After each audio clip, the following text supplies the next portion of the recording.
እንዴት አላችሁ? ዛሬ ዘርዘር ያሉ መረጃዎች ነግራችኋለሁ። ሶስት ጉዳዮች ነግራችኋለሁ። ሶስቱም ጉዳዮች አሜሪካን የተመለከቱና ፕሬዝዳንት ዶናልድ ትራምፕ ከተናገሯቸው ናቸው። አንደኛው የቬንዙዌላ እንግዲህ የአየር ክልል ተጥሶ በአሜሪካ ጀቶች ማስፈራሪያ እንደደረሰበት ወይም ደግሞ የአሜሪካ ጀቶች የአየር ክልሉን የቬንዙዌላን ጥሰው እንደገቡ ተነግሯል። ይሄኛው አንደኛው ጉዳይ ነው። ሁለተኛው ደግሞ ራሳቸው ፕሬዝዳንት ዶናልድ ትራምፕ የአውሮፓ ህብረት መሪዎችን ወይም ደግሞ አውሮፓውያንን ደካሞች የበሰበሱ አይነት ትርጉም ያለው ሀሳብ ሰጥተዋል። እሱ ምን ማለት ነው የሚለውን እንደዚሁ እንመለከታለን። ከዛ ውጭ ደግሞ እንግዲህ የቻይናን የአየር ኃይል ተከትለው የሩሲያ ኃይሎች ተቀላቅሏቸው ወታደራዊ እንቅስቃሴዎችን በጃፓን አካባቢ በጃፓን አየር ክልል በጃፓን የውሃ ክልሎች አካባቢ ጫና መፍጠራቸው ተሰምቷል። እነዚህ ምንድናቸው የሚሉትን ሶስት ጉዳዮች በተለያየ አቅጣጫና መልክ ምንድነው ዓለማችን ወዴት ሄደች ነው የሚለውን በስፋት ነግራችኋለሁ። እንግዲህ ቢኒያም ካሴ ነኝ።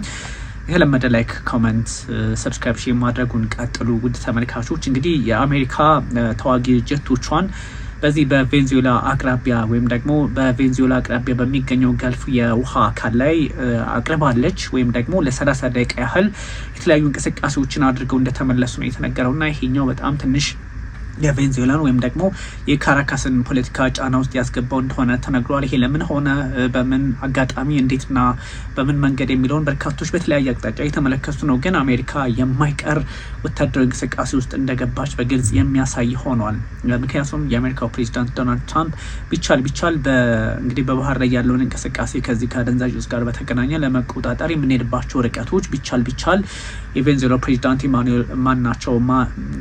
ኒኮላስ ማዱሮ ከስልጣን ገሸሽ ሲደረጉ ጊዜም ተሰጥቷቸው ነበረ ባለፈው ሳምንት እንዲያጠናቀቁ በዛ መንገድ ይንቀሳቀሱ፣ የማይሆን ከሆነ ደግሞ በየብስ ጦር አሰማርተን የተለያዩ ፖለቲካዊ ሂደቶችን ወይም እንቅስቃሴዎችን እንዘጋለን እዛ አካባቢ የሚል ሀሳብ ሰጥተው ነበረ።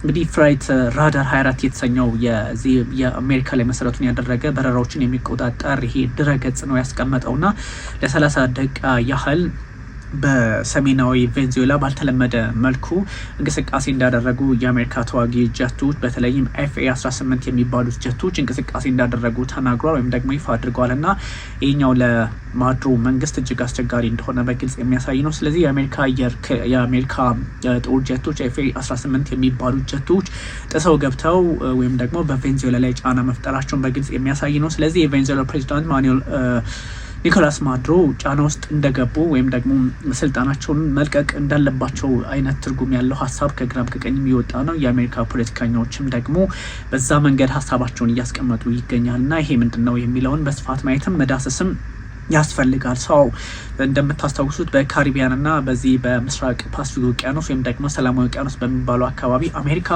ግዙፍ የጦር ኃይሏን እያንቀሳቀሰች ይገኛል። በተለይም USS ጀራልድ ፎርድ የሚባሉትን የጦር መርከቦቿን ማንቀሳቀሱ ይሄ በጣም ዘመናዊ እጅግ የቆየ ሶፊስቲኬትድ የሆነ ቴክኖሎጂ የታጠቀም ነውና ከሜዲትራኒያን ባህር ተነስቶ ወደዚህ አካባቢ መስፈሩ በግልጽ በኒኮላስ ማዱሮ መንግስት ላይ ጫና ሊፈጠር እንደሚችል የሚያሳይ መረጃ እንደሆነ ሳይታለም የተፈታ ነውና ከዚህ አንጻር የቬንዙዌላ ፖለቲካ በጣም ተናግቷል ማለት ነው። የአሜሪካ መከላከያዎች በተለያየ አጋጣሚ እንግዲህ እንደዚህ አይነት ሁኔታዎች ሾርት ሚሽን ወይም ደግሞ ለትሬኒንግ እዛ አካባቢ ለሚደረገው ለፍላይት በረራውን ለመንቀሳቀስ በረራውን ለማድረግ ምን ያህል ልምድ ያስፈልጋል፣ በምን መንገድ መንቀሳቀስ ያስፈልጋል፣ እስከምን መሄድ ያስፈልጋል የሚለውን በተወሰነ መጠን ሾርት ሚሽን ወይም ደግሞ አጭር ተልዕኮ በሚል ጠቅሰውታል። እንግዲህ ከዩኤስ መከላከያ ወይም ደግሞ ከፔንታጎን ስማቸው እንዳይጠቀስ የፈለጉ ሰዎች ያወጡት መረጃ ነውና በዛ ልክ የተቃኘ ነውና አሜሪካ ዝግጁ እንደሆነችም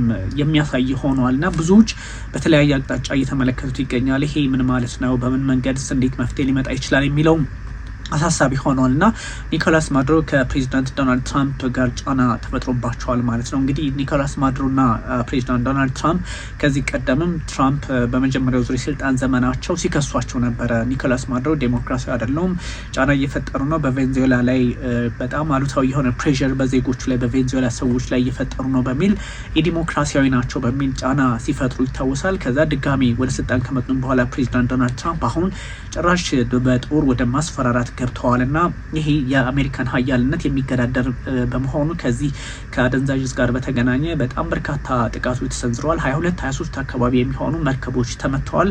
ከዚህ ጋር ተያይዞም ዓለም አቀፍ እንግዲህ ጫናዎች በአሜሪካ ሳይቀር እየመጡ ቢሆንም ግን ፔንታገን አሜሪካን ለመከላከል ራሳችንን ለመጠበቅ የምናደርገው ስለሆነ ይሄን አሁንም ማድረጋችን እንቀጥላለን የሚል ሀሳብ ሰጥተዋል። የአሜሪካ ኮንግረስ በተለያየ አጋጣሚ ስለ ጥቃቱ ማብራሪያ፣ ስለ ጥቃቱ ፉቴጅ ወይም ደግሞ ቪዲዮ እንዲሰጠው ይፈልጋል።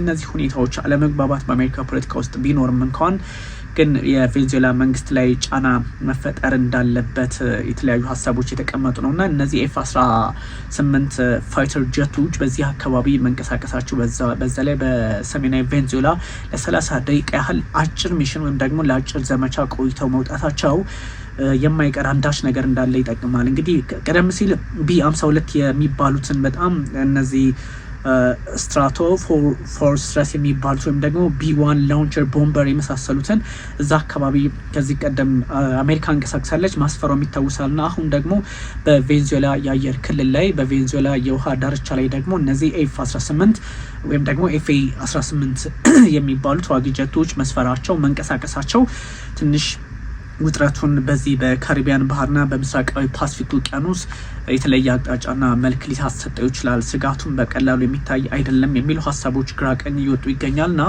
የቬንዙዌላ ጉዳይ በዚህ በቀላሉ የሚታይ እንዳልሆነ በግልጽ ተቀምጧል። ስለዚህ ቬንዙዌላ እያለቀላት ነው ወደሚል ድምዳሜም የሚወስድ ነው። ምክንያቱም የአሜሪካው ፕሬዚዳንት ዶናልድ ትራምፕ በተደጋጋሚ እንደተናገሩት በዚህ አካባቢ አሜሪካን ጫና ውስጥ የሚያስገባ አንዳች እንቅስቃሴ ካለ የኒኮላስ ማዱሮ መንግስት ያልቅለታል። ጊዜ ገደብም ከዚህ በፊት ባለፈው ሳምንት አርብ የሚጠናቀቅ የቀነ ገደብም ሰጥተዋቸው ነበረ።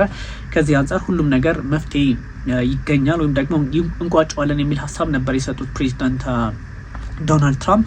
ስለዚህ አሁን ያሉት እንቅስቃሴዎችም እነዛን በግልጽ የሚያሳዩ ናቸውና ፕሬዚዳንት ዶናልድ ትራምፕ ይሄን ያሉበት መንገድ ምንድነው? በዚህ አጋጣሚ ኒኮላስ ማዱሮ ወደኋላ ይላሉ ወይ ቸል ይላሉ ወይ ጉዳዩን የሚል ሀሳብም እንደዚሁ ይጋራል። ግን ደግሞ ኒኮላስ ማዱሮን ብቻቸውን እንዳልሆኑ በግልጽ የሚያሳዩ መረጃዎች እየወጡ ነው። ፕሬዚዳንት ቭላዲሚር ፑቲን እንደሚያግዟቸው ይነገራል። ግን የአሜሪካ ፖለቲከኞች አሁን እንግዲህ የቬንዙዌላን አየር ክልል ጥሶ እስከ መግባት ወይም ደግሞ ቬንዙዌላ አለቀላት ወደሚባል ደረጃ የሚደርስበት ቢሆንም ትራምፕ አጣብቂኝ ውስጥ ትራምፕ ጫና ውስጥ ቢሆኑም ግን አሻፈረኝ እንዳሉ ናቸው። ወይም ደግሞ በፖለቲካዊ መድረክም ሆነ በአንዳንድ ሁኔታዎች ላይ መፍትሄ የሚያመጣ ኃይልን ለመጠቆም የሚያስችል ማካሄድ እንዳለው ይነገራል። በዛ ላይ ደግሞ ከዚሁ ሂደት ጋር የተገናኘ ጉዳይ ደግሞ ሊነሳ የሚችለው ከዚሁ ከቬንዙዌላ የአሜሪካ ጦር ቬንዙዌላን ጥሶ ገብቷል። በተመሳይ ደግሞ ጃፓንና ቻይናና ሩሲያ የጃፓንን አየር ክልል ደግሞ ጥሰው መግባታቸው ተሰምቷል። ይህ ማለት እነዚህ ሁለት ኃይሎች ጥሰው ገቡ ማለት ልክ አሜሪካ ጥሳ የገባቸውን ያህል ስሜት እንዲሰማቸው የማድረግ ነውና ጃፓንና ቻይና እንደዚሁም ራሽያ በተለያዩ አጋጣሚዎች ሁለቱ እንደምታውቁት አንድ ላይ ሆነው ያሉ አገራት ናቸው። ጃፓን አሜሪካና ደቡብ ኮሪያ የራሳቸውን እርምጃ ለመውሰድ የሚሞክሩ ሀገራት ሆነዋል። የራሳቸውን እንቅስቃሴ የራሳቸውን ወታደሮች የራሳቸውን ሚሊትሪ ጀት ስክራምብል እስከማድረግ ደርሰዋል ወይም ደግሞ እያንቀሳቀሱ ይገኛል። ግን ደግሞ ቻይናና ሩሲያም አንድ ላይ ሆነው ቦምበር ጀቶቻቸውን አንድ ላይ አድርገው የጃፓን አየር ክልል እስከ መጣስ የደረሰ ወይም ደግሞ ስጋት የፈጠረ አጋጣሚ ተፈጥሯል። በቶኪዮና በቤይጂንግ መካከል ደግሞ ያለው ወታደራዊ ውጥረት ከጊዜ ወደ ጊዜ እየተባባሰ ሄዷል። በዚህ በፍላይት አካባቢ ወይም ደግሞ የራዳር መሰለል አንዱ ሌላውን መሰለል በደቡባዊ ቻይና ባህር ጃፓንና ቻይና ጫና ውስጥ ወይም ደግሞ እርስ በርስ እስከ መጠቃቃት ሊደርስ የሚችል ወታደራዊ እርምጃ ውስጥ በገቡበት ሰዓት ደግሞ እንደዚህ አይነት ሌላ ጫና ሩሲያም ተደረባ በጃፓን ላይ መፍጠሯ ጃፓን ተከበበች አይነት ጃፓን በቻይናና በሩሲያ ተከበበች የሚል ትርጉም እየተሰጠው ይገኛልና የጃፓን እንግዲህ እሷም አሜሪካ እንደምትደግፋት በግልጽ አስቀምጣለች። ጃፓን ደግሞ በተቻላት መጠን ሚሊትሪ ጀቶቿን ስክራምብል ለማድረግ ወይም ደግሞ ለማሰማራት ሞክራለች። ምክንያቱም እንግዲህ ቤይጂንግና ሞስኮ አንድ ላይ ሆኖ ነው የአየር ፎርሳቸውን ወይም ደግሞ ኤር ፎርሳቸውን የአየር ኃይላቸውን በአካባቢው ላይ ሲያንቀሳቅሱ የነበረውና ይሄ ምንድን ነው የሚለው ትንሽ ስጋት ፈጥሮባታል ለጃፓን ወይም ለቶኪዮ። ይህንም ተከትሎ ደግሞ ሰሜን ኮሪያ ደቡብ ኮሪያና እንደዚሁም ደግሞ በተለመደው መልኩ አሜሪካ እንደሚደግፏት በግልጽ አስቀምጣለች እና ቶኪዮና ቤይጂንግ ከጊዜ ወደ ጊዜ ውጥረቱ እየቀየረ በጣም አስቸጋሪ በሆነ መንገድ በደቡባዊ ቻይና ባህር ብቻ ሳይሆን በኤዥያ ፓሲፊክ በኢንዶ ፓሲፊክ ቀጠና ላይ አለመግባባት ላይ በመሆናቸው የዚህ ጭራሽ አሁን የሚሊተሪ ጀቶች የመለካካት ትከሻ ለትከሻ የመተነኳኮስ ውስጥም እርምጃ ውስጥ መግባት ጀምረዋልና እጅግ አስቸጋሪ ነው። ሁለት የሩሲያ ቱ-95 ኒውክሊየር ካፓብል ስትራቴጂክ ቦምበርስ ያ ማለት የኒውክሊየር አቅም ያላቸው ኒውክሊየር መሸከም የሚችሉ ቦምብ ጣይ አውሮፕላኖች ቱ-95ቶቹ ሁለት ናቸው። ለዛውም የቻይናዎቹን ተቀላቅለው በጃፓን ላይ ጫና ፈጥሯል። ወይም ደግሞ ጃፓን በዛ ልክ ምንድነው የተፈጠረብኝ የሚል ጥያቄ እስክታነሳ ድረስ ስጋት ፈጥሮባት ነበረ። ሌሊቱን የሆነ ነው እና ወደየት ነው የበረሩት የሚለውም እንደዚሁ በርካቶች መነጋገሪያ ያደረጉት ጉዳይ ነው። ከጃፓን ባህር ወደ ምስራቅ ቻይና እነዚህ ቱ-95ቶቹ የጃፓን አየር ክልል እንግዲህ ከጃፓን ባህር ተነስተው ወደ ምስራቅ ቻይና እንቅስቃሴ ሲያደርጉ የቻይናን አውሮፕላኖች ወይም ደግሞ የቻይናን ተዋጊ ጀቶችን ለመያዝና ለመከታተል ወይም ደግሞ እነሱ ጋር አብረው ለመሄድ በጃፓን ላይ ጫና ለመፍጠር እንደሆነ በግልጽ ተቀምጧልና ይህ ትንሽ አስቸጋሪ ነው። ይህን ተከትሎ ደግሞ ጃፓን በተመሳይ የሩሲያ አየር ኃይሎች እንቅስቃሴያቸውን በጃፓን ባህር አካባቢ ሲያደርጉ የነበረውን አይታለች። ከዛም ባሻገር ኤ50ና 2 ደግሞ ኤስዩ-30 ፋይተር ጀቶች አካባቢ ላይ ደግሞ በድጋሜ ልክ እንግዲህ ልክ ለቲዩ-95 እንዳደረገው ሁሉ እነዚህ ደግሞ ኤስዩ-30 እና ደግሞ ኤ50 የተሰኙት አውሮፕላኖች ተዋጊ ጀቶች የቻይናን ተቀላቅለው የተለያዩ እንቅስቃሴዎችን ሲያደርጉ ነበር የታየው። 4 የቻይና J-16 የተባሉት ተዋጊ ጀቶች ናቸው በአካባቢ ተንቀሳቀሱትና ይሄ ምንድነው የሚለውንም በጣም በብዙዎች ዘንድ መነጋገሪያ የሆነ ጉዳይ ሆኗል። ምክንያቱም እዚህ አካባቢ ላይ ያለው ውጥረት ጃፓንና ቻይናን ብቻ አይደለም ሊፈትን የሚችለው ወይም ደግሞ ጃፓንና ቻይና አንድ ላይ ስለሰሩ ወይም ደግሞ ጃፓንና ቻይና ስለተጣሉ ብቻ ሳይሆን አሜሪካ ከተለያዩ ኃይላት ጋር የምትሄድባቸው ርቀቶች ወይም ደግሞ የፖለቲካል ውስብስብነቱ አንዳንድ ጉዳዮችን ከተለያየ አቅጣጫ የሚያዩበት መንገድ አስቸጋሪ የሆነ በመምጣቱ ሁኔታዎችን በዛ ልክ መቃኘት እንደሚያስፈልግ በግልጽ ተቀምጧልና አንዳንድ አጋጣሚዎችን ደግሞ የሚታዩባቸው መንገዶች ብዙዎች በሚታሰበው ልክ እንዳልሆነ ሀሳባቸውን ያስቀምጣሉ። ግን ደግሞ ጉዳዩ ይሄ በሆኑ ደቂቃዎች በተወሰኑ ሀሳቦች ላይ ወይም ደግሞ በአንድ ጉዳይ ላይ አተኩሮ የሚሰራም ሳይሆን የተለያዩ አቅጣጫዎችና መንገዶችን ሊከተሉ እንደሚችሉ ነው የሚነገረው። የኢንዶ ፓሲፊክ ፖለቲካ በቀላሉ የማይቋጭ ወይም ደግሞ አንዱ ሌላውን በሌላ መንገድ በሚታሰበው ልክ ወይም ደግሞ ፖለቲካሊ አንደምታውን በቃኝ መንገድን ብቻ ሳይሆን አሁን የአሜሪካ ፖለቲከኞች ሁለንተናዊ በሆነ መንገድ አሜሪካ ከጃፓን ጎን እንደምትቆም በግልጽ አስቀምጣለች። ከዚህ በፊትም የነበሩትን ጉዳዮች የምታስታውሷቸው ናቸውና እንግዲህ ጃፓን ከበባ ውስጥ እንደገባች ያህል ነው ጃፓን በሩሲያና በቻይና የመከበቧን ያህል ወይም ደግሞ እነዚህ የጂ-16 ተዋጊ ጀቶች የቻይናዎቹ 4ቱ በዚህ አካባቢ መተራመሳቸውን ቀጥሎ እንደዚሁም ደግሞ እንደ ኤ50 የተሰኙ ከዛም ደግሞ ኤስዩ-30 የተሰኙ የራሽያ የጦር ጀቶች አካባቢ ላይ በስፋት መንቀሳቀሳቸው ስጋቶችን ከፍ አድርጎባቸዋልና በዚህ መንገድ የፖለቲካ ሂደቱን ወይም አውዱን መቃኘት ያስፈልጋል ተብሎ ይታሰባልና እነዚህ አካሄዶች ምናልባት የአሜሪካው ፕሬዚዳንት ዶናልድ ትራምፕ ለመፍትሄ ይሰራሉ ተብሎ ቢታሰብም በሌላ መንገድ ደግሞ ውጥረቶችን እያባባሱ ነው የሚል ሂሳባዊ ስሌት እንዲፈጠርም አድርገዋልና እያንዳንዱ ነገር ትንሽ ታሳቢ መደረግ እንዳለበት በግልጽ ቢቀመጥም ሁኔታዎች ግራ ቀኝ ማየትን ብቻ ሳይሆን በኤዥያ ፓሲፊክ ያለውን የፖለቲካ አውድ ሌላ አይነት ትርጓሜ የሚያሰጠው ሆኗል። ግን ብዙ ሁኔታዎችን አሁን ስትመለከቷቸው በቀላሉ አናያቸው ቢባሉም ብዙ ሰዎች የሚያስቀምጧቸው ሀሳቦች በቀላሉ የሚታዩ አይደለም። ምክንያቱም እያንዳንዱ ሁኔታ፣ እያንዳንዱ አጋጣሚ፣ እያንዳንዱ ሂደት በተለያየ አይነትና በተለያየ ቅርጽ ሊለካ የሚችል ቢሆንም ብዙዎች የሚያስቀምጡት ደግሞ የራሱ መንገድ አለው እና አሜሪካ ተስፋ እንደቆረጠች ተደርጎ ሊታሰብ ቢችልም አሜሪካ ወታደራዊ አቅሟን እያጠናከረች በዚህ በጃፓን ባህር አካባቢ ያለውን ውጥረት በራሷ መንገድ ለመቋጨት የምትሄድበት ርቀት ከዛ ደግሞ አንዳንድ ሁኔታዎችን ስትሻገሩ በሌላ አይነት እንደዚህ ያበጠ ፖለቲካ አለ። በትንሹ የተወሰነ ነገር ሲነካ ሊፈነዳ የሚችል ፖለቲካ እንዳለ በኢንዶ ፓሲፊክ ቀጠና በኤዥያ ፓሲፊክ ቀጠና የሚያሳዩ መረጃዎችም እየወጡ በመሆኑ ትንሽ አስቸጋሪ አድርገዋል። ለዚህም ነው አሁን አሜሪካ ውጥረት ውስጥ የገባቸው። ቬንዙዌላም ውስጥ እንደዚህ አይነት በተለይም ደግሞ ተዋጊ ጀቶቻቸውን በዛ አካባቢ ማሰማራታቸው ባልተለመደ መንገድ FA-18 የተሰኙትን እዛ አካባቢ ማንቀሳቀሳቸው፣ ቢቶዎቹን ከዚህ ቀደም ማንቀሳቀሳቸው እዛ አካባቢ ላይ አንዳች የፖለቲካ ስጋት እንዳለባቸው ምንም ሳይታለም የተፈታ ነውና እንዴት በምን መንገድ በምን ሁኔታ የሚሉትን ደግሞ ማሰብ የሚያስፈልጋና እያንዳንዱ ሁኔታ አሁን በካልኩሌሽን ውስጥ የገባ ሆኗል። ፕሬዚዳንት ዶናልድ ትራምፕ ደግሞ የውስጥ ፖለቲካቸውን ባላረጋጉበት አጋጣሚ እንደዚህ የጃፓንንም ጉዳይ በኤዥያ ፓሲፊክ በኢንዶ ፓሲፊክ ቀጠና እንደዚሁም ደግሞ ቬንዙዌላ አካባቢ ላይ የሚያደርጓቸው እንቅስቃሴዎች በብዙ መንገድ በብዙ ሁኔታዎች እየተመነዘሩባቸው ይሄ ቢሆን ይሄ ነው፣ ይሄ ባይሆን ይሄ ይመጣባቸዋል የሚሉ ጥያቄዎች በጣም በተለያየ አቅጣጫ እየተነሱ በመሆናቸው ይሄኛውን መፍትሄ መስጠት ፕሬዚዳንት ዶናልድ ትራምፕ ይፈልጋሉና ትንሽ የፖለቲካ አውዱ እየሰፋ ሄዷል። የሰሜን ኮሪያው ፕሬዚዳንት ኪም ጆንግ ኡንም ደግሞ የተለያዩ እንቅስቃሴዎች ሊያደርጉ ይችላሉ። እንግዲህ በኢንዶ ፓሲፊክ ቀጠና የሚደረጉ የፖለቲካ ውጥረቶች ሁሉ አዝማሚያቸው ምንድነው? ቻይናና አሜሪካን ውጥረት ውስጥ የሚያስገቡ፣ ሩሲያና አሜሪካን ውጥረት የሚያስገቡ ሆነው ሳለ ደግሞ ሌላ ተጨማሪ ኃይላትን በተለያየ አቅጣጫ እንዲታዩ ወይም ደግሞ በተለያየ አጋጣሚ እንዲታዩ የሚያደርጉ የሆኑ መጥተዋልና እነዚህን ትንሽ አስፍቶ ማየት በተለየ አቅጣጫ በተለየ መንገድ ፖለቲካው ይሄ ይላል ይሄ ምንድነው የሚለውን ደግሞ ማየትም ያስፈልጋልና አንዳንድ ሰዎች በሚያስቀምጡት ልክም እንዳልሆነ ማየት ያስፈልጋልና ይሄ የተወሰነ ደቂቃ ወይም ደግሞ በ10 በ15 በ30 ደቂቃ ውስጥ ተተርጉሞ የሚቀመጥም ሳይሆን የተለያዩ አቅጣጫዎችን ወይም ደግሞ የፖለቲካ አውዶችን መረዳት ያስፈልጋል። አንዳንድ ጉዳዮች አሁን አስቸጋሪ ሆነዋል።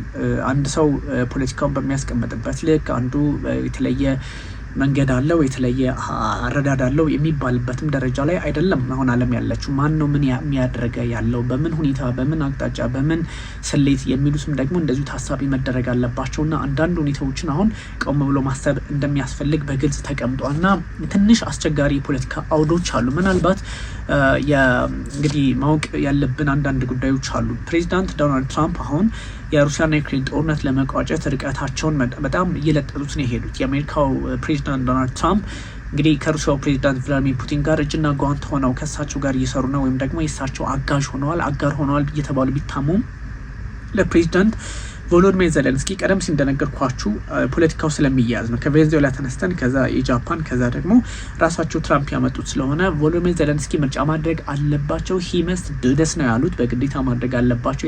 የማይደረግ ከሆነ ሌላ እርምጃ እንዲወሰድ ይፈልጋል ማለት ነው። ከዛ ውጭ ደግሞ የአውሮፓ ሀገራት ፖለቲካሊ አሁን ደክመዋል። ፖለቲካሊ ዊክ ናቸው። ፖለቲካሊ ጠንካራ አይደሉም። ካልቸሩ ጠፍቶባቸዋል የሚል ግልጽ ትችት እየሰነዘሩ ነው የሚገኘው እና ይሄ ግልጽ ትችት እንዴት ነው እየተሰነዘረ ያለው? ይሄ ግልጽ ትችቱ እንዴት መጣ?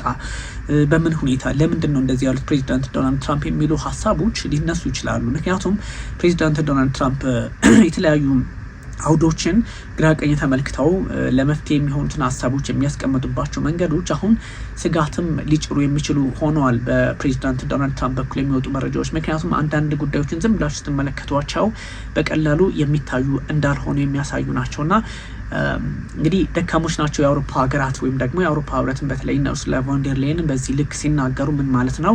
ከሩሲያው ፕሬዚዳንት ቭላዲሚር ፑቲን ጋር እንዴት ስምምነት መድረስ አልቻሉም? ፖለቲካውን በዛ ልክ እንዴት ማስተካከል አልቻሉም? የሚል አረዳድ ስላላቸው ነውና ይሄኛውን ለማድረግ ደግሞ ብዙ የፖለቲካ መንገዶችን ብዙ ስርዓቶችን ብዙ ጠውረዶችን ማለፍ ደግሞ የሚጠይቅበት ደረጃ ላይ ዓለም አለችና ይሄን በተለየ መነጽር በተለየ መንገድ ሊታይ ይችላል ተብሎ ይታሰባል። ግን አሁን ዶናልድ ትራምፕ በሌላም መንገድ ሊገለጹ ይችላሉ። ዶናልድ ትራምፕ በፈለጉት መንገድ ሀሳባቸውን ሊገልጹ ይችላሉ።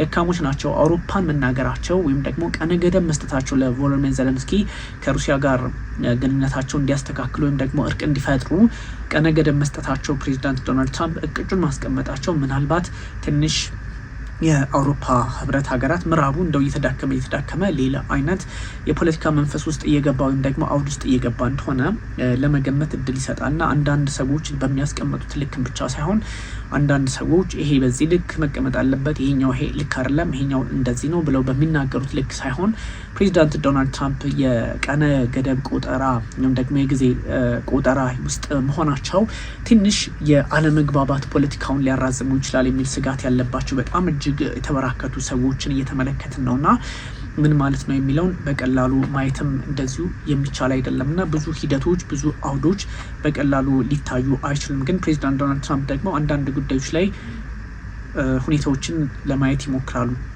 ቦምበርግ የሩሲያ እንግዲህ ቦምበርግ ጆን ቻይና's ኤር ፓትሮን የጃፓን ቶኪዮ ቤጂንግ ቴንሽንስ ሲመር የሚሉ ሀሳቦች እንደዚሁ ግራ ቀኝ እየወጡ ባሉበት ሰዓት ነው ፕሬዚዳንት ዶናልድ ትራምፕ ደግሞ እናንተ ምንድን ናችሁ በምን መንገድ የሚሉ ሀሳቦችን እየሰጡ ያሉትና የጃፓንም በተመሳይ እርምጃ መውሰዷ ሜቢ እናንተ አንደርስታንድ እንድታደርጉት ከሚል አንጻር ነው። ጃፓን has scrambled jet to monitor Russia and the Chinese Air Force conduct joint patrols around the country ወይም ደግሞ በሀገሯ ከበባ ውስጥ አድርገው ቤጂንግና ሞስኮ የተለያዩ እንቅስቃሴዎችን ማድረጋቸው ስጋት እንደፈጠረባት የሚያሳዩ መረጃዎች በጣም እየሰፉ ይወጡ ይገኛል። ከዛ ደግሞ to Russian Tu-95 nuclear coupled strategic bombers flew በዚህ አካባቢ ላይ ደግሞ አብረዋቸው ከF-16 የG-16 ከሚባሉት የቻይናዎቹ ጋር አብረው እንደተንቀሳቀሱ የሚያሳይ መረጃ ነውና ከዛም ውጭ ደግሞ US deploys fighter jets of Gulf of Venezuela in closest known approach የሚባል ከዚህ በፊት አይቶ በማይታወቅ መልኩ በቅርቡ ወይም ደግሞ በቬንዙዌላ ላይ ለ30 ደቂቃ ያህል እንደቆየች የሚያሳዩ መረጃዎች ነበር እየተመለከትን ያለውና የተለያዩ ሀሳቦች አሁን ግራ ቀኝ መውጣታቸውን ይቀጥላሉ። ኦፍ ኮርስ እናንተ እንግዲህ የተለያዩ ሂሳባዊ ስሌቶችን ታሳቢ ማድረግ ትችላላችሁ። እጅጉን አመሰግናለሁ። ታንኪዩ